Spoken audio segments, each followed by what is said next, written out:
Bom dia, sétimo ano. Hoje é dia 4 de agosto. Nós já estamos nas nossas aulas de número 31, 32 e 33. Como de costume, né, as nossas primeiras aulas são de correção.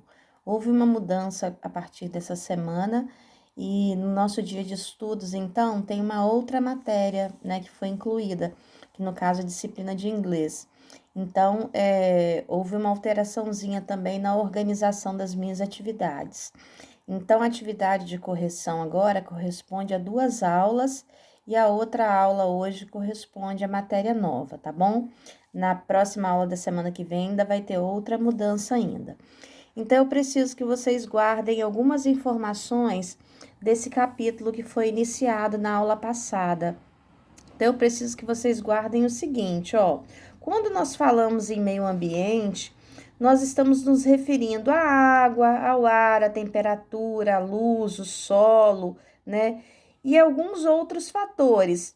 E também estamos nos referindo aos seres vivos que vivem ali naquele mesmo espaço. Então, nós podemos classificar todos esses fatores que compõem o meio ambiente, né, em 2 categorias. Nós podemos chamá-los de fatores abióticos e fatores bióticos. Abiótico se refere a tudo aquilo que não tem vida. Então, abiótico, sem vida. No caso, o ar, a água, o solo, a temperatura, a luz. E fatores bióticos são todos os fatores relacionados aos seres vivos. Então, nós precisamos entender que existe uma relação estabelecida entre os fatores bióticos e os fatores abióticos, né? Por que a gente precisa entender isso? Porque cada conjunto de organismo, né, semelhante, que são capazes de reproduzir entre si e gerar seus descendentes férteis, nós damos o nome de espécie. Nós, né, os humanos, somos da espécie Homo sapiens. Quando nós falamos de espécie de um gato, de um cachorro ou de uma bananeira, cada espécie na natureza é única, né? E elas entre si conseguem se relacionar e manter, reproduzir e ter os seus descendentes férteis, aqueles que também vão gerar filhotes depois. Nós também precisamos entender que os indivíduos de uma mesma espécie, eles compartilham a mesma história evolutiva, né? E esses mesmos, no mesmo local, no mesmo intervalo de tempo. E aí nós vamos ter o conceito de população. Então, nós que estamos vivendo agora, nesse momento, né? Nós, seres humanos, formamos uma população. Tem a população de outras espécies, a população de aves que vive nesse mesmo espaço, nesse mesmo momento, a população de felinos, né? A população de cães, a de insetos. Então, são populações diferentes, mas cada uma ocupando o seu nicho, né, e o seu espaço. O que nós precisamos entender também? Que o conjunto dessas populações, né, em um mesmo local, interagindo no mesmo intervalo de tempo, recebe o nome de comunidade. E assim, né, ocorre a interação entre os indivíduos de uma mesma população, entre população de uma mesma comunidade, ocorre também interação entre a comunidade e os fatores abióticos. E quando nós interagimos com os fatores abióticos, nós temos então um conjunto que recebe o nome de ecossistema. Então, nós podemos considerar um ecossistema desde uma lagoa até um oceano inteiro.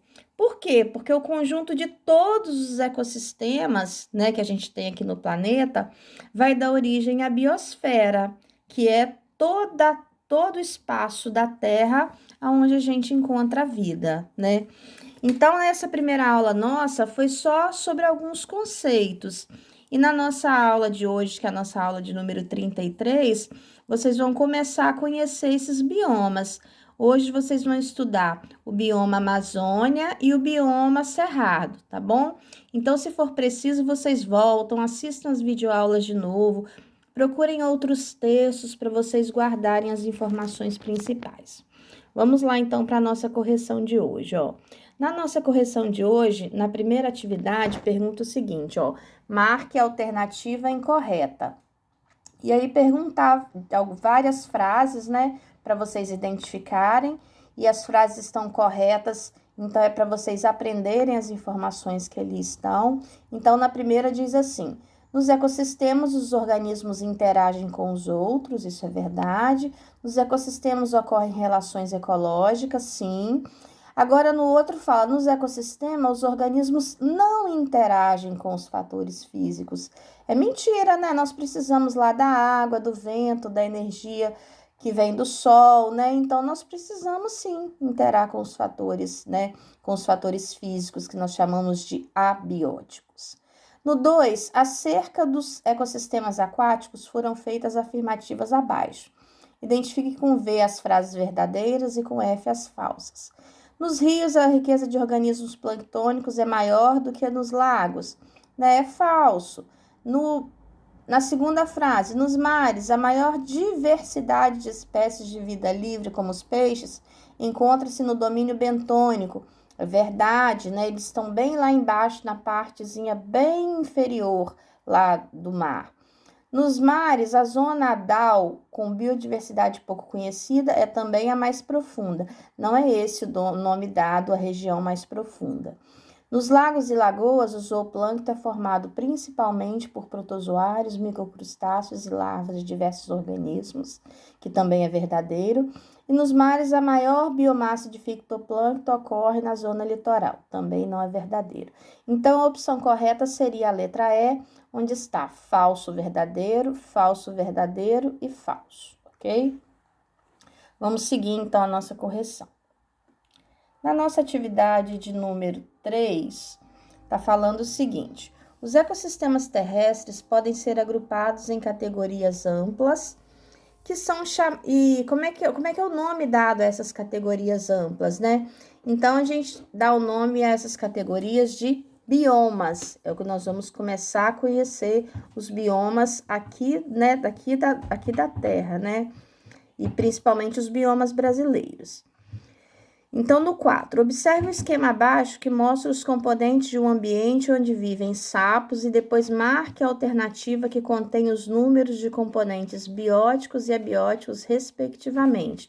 Então, vocês deveriam separar ali, ó, os que são vivos e os que não são vivos, né? Primeiro, os vivos ali onde vivem os sapos, vocês podem ter colocado lá, ó, os predadores, outros sapos, as plantas, os parasitas e os micro-organismos, né? Que vai dar 5. E depois, na hora de contar os abióticos, vocês iam encontrar os 7, né? Aí seria, ó, a luz, a água, a temperatura, a lama, deixa eu ver o que mais, as rochas, a umidade. Então, por isso que a gente conta 7 ali no total. Então, são 5 bióticos e 7 abióticos. Depois, na questão número 5, o conjunto de seres de mesma espécie que são contemporâneos e ocupam uma mesma área de tal forma a apresentar possibilidades de estabelecer relações entre si pode ser chamado de comunidade. Então, é uma informação que vocês precisam aprender, tá bom? Então, fiquem bem atentos a esses conceitos. Vamos lá. Então, o que nós chamamos de ecossistema, então, né? Qual que é o conceito de ecossistema? Então, ecossistema é um local onde seres vivos e não vivos interagem entre si. Depois, no 2, a maior parte dos ecossistemas do nosso planeta são marinhos, né? A gente tem uma quantidade muito grande de água, né? De água salgada. Então, a maior parte dos nossos ecossistemas é marinho.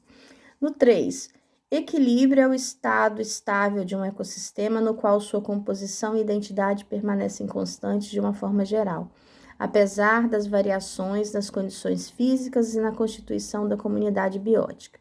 Os ecossistemas podem ser tirados de equilíbrio por perturbações ou eventos disruptivos que afetam sua composição.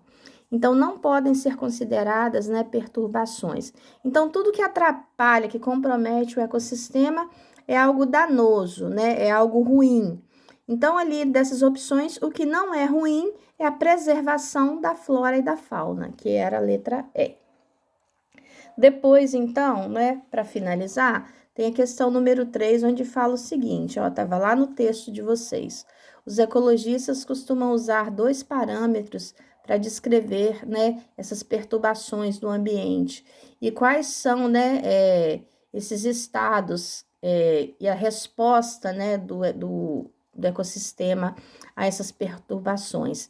Seria a resistência desse ecossistema, né, e a resiliência, que é a capacidade que ele tem de se recompor, né, mesmo quando as perturbações acontecem, ele resiste e tenta se recompor, né, tenta voltar às mesmas espécies que tinham, para ficar da forma como era antes. Claro que isso não é tão simples assim, mas há uma tentativa, sim, de que isso aconteça novamente.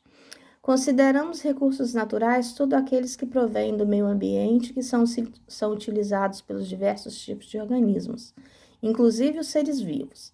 Além disso, esses recursos podem ser classificados em renováveis e não renováveis. Dentre as alternativas abaixo, assinale aquela que apresenta esses recursos, né? Então, eu citei esses renováveis e não renováveis, que estão associados também, de certa maneira, ao ecossistema, mas já era uma questão para a gente começar a recordar o que nós já estudamos, né? Então, ali a opção correta seria petróleo, né, carvão mineral e estanho. Então, como eu já havia comentado, a nossa aula de número 33 de hoje é sobre o bioma Amazônia e sobre o bioma Cerrado. Então, assistam o vídeo, leiam o texto direitinho, façam as atividades e qualquer dúvida eu estou aqui para poder esclarecer vocês. Um bom dia de estudos para todos.